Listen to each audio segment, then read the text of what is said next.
Nebuliser சிகிச்சை தொடர்பாக இன்ஸ்டாகிராமில் நடிகை சமந்தா பதிவிட்ட ஒரு பதிவு மருத்துவ ரீதியாக சர்ச்சையை கிளப்பியுள்ள சம்பவத்தின் பின்னணி குறித்து விவரிக்கிறது இந்த தொகுப்பு. இளைஞர்களின் கனவு நாயகியாக வலம் வந்த சமந்தாவின் தனிப்பட்ட வாழ்க்கை கவலைக்குரியதாகவே தொடர்ந்து வருகிறது. மயோசிடிஸ் என்ற அரிய வகை நோயால் பாதிக்கப்பட்டதாக கூறி ரசிகர்களை சோகத்தில் ஆழ்த்திய அவர் இதன் சிகிச்சைக்காக திரைத்துறையிலிருந்தே பிரேக் எடுத்தார்.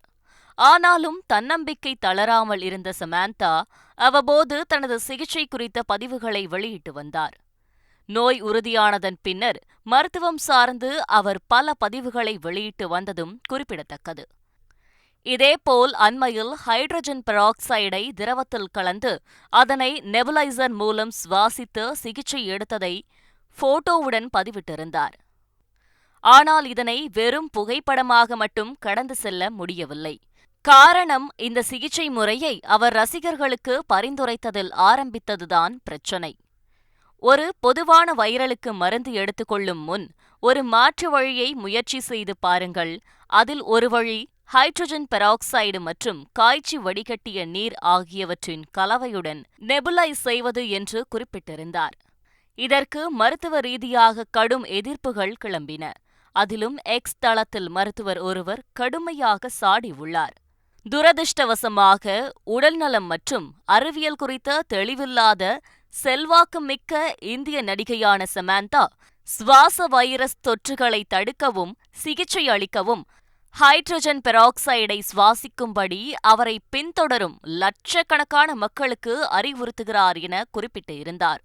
மேலும் அமெரிக்காவின் ஆஸ்துமா மற்றும் அலர்ஜி அறக்கட்டளை நிறுவனம் ஹைட்ரஜன் பெராக்சைடு நெபுலைசர் பயன்படுத்த வேண்டாம் என அறிவுறுத்தியுள்ளதாக சுட்டிக்காட்டிய அவர் பொது சுகாதாரத்திற்கு ஆபத்தை விளைவித்த சமந்தாவிற்கு அபராதமோ அல்லது சிறை தண்டனையோ விதிக்கப்படும் என தெரிவித்திருந்தார். இதனால் இந்த விவகாரம் சர்ச்சையை கிளப்பியுள்ள நிலையில் அந்த பதிவை நீக்கிய நடிகை சமந்தா விளக்கம் கொடுக்கும் வகையில் பதிவு ஒன்றை வெளியிட்டுள்ளார். அதில் தனக்கு பலனளித்த சிகிச்சை குறித்து பரிந்துரைத்தால் சிறையில் அடைப்பீர்களா என கேள்வி எழுப்பிய அவர், நான் அந்த பதிவை ஒரு சிகிச்சை பெறுபவராகவே வெளியிட்டேனே தவிர ஒரு நடிகையாக அல்ல என தெரிவித்திருந்தார். மேலும் நடைமுறை சிகிச்சைகள் பலனளிக்காதவர்களுக்கே இந்த வகையான சிகிச்சையை பரிந்துரைத்ததாக தெரிவித்த அவர், தனக்கு பலனளித்த சிகிச்சையை ஒரு ஆப்ஷனாக மட்டுமே பரிந்துரைத்ததாக விளக்கமளித்திருக்கிறார். அத்துடன் தனக்கு சிகிச்சை மேற்கொண்ட மருத்துவர் முழு தகுதியுடனே இந்த சிகிச்சை முறையை தனக்கு பரிந்துரைத்ததாகவும் கூறியிருந்தார். இந்த விளக்கத்திற்கும் எதிர்ப்பு தெரிவித்துள்ள மருத்துவர், சமந்தா மீண்டும் தவறான சிகிச்சை முறையை பரிந்துரைப்பதை தொடர்ந்து வருகிறார் என சாடியுள்ளார். மக்கள் மத்தியில் செல்வாக்கு உள்ள பிரபலங்கள் முதலில் கற்க தொடங்குங்கள் என அறிவுறுத்தியிருக்கிறார். இந்த விவகாரம் சமூக வலைதளத்தில் சர்ச்சையை கிளப்பியுள்ள நிலையில் சமந்தா பொறுப்பற்ற முறையில் நடந்து கொள்வதாக பல தரப்பில் எதிர்ப்புகள் கிளம்பியுள்ளன. செய்திகளை உடனுக்குடன் தெரிந்து கொள்ள உடனே சப்ஸ்கிரைப் பண்ணுங்க.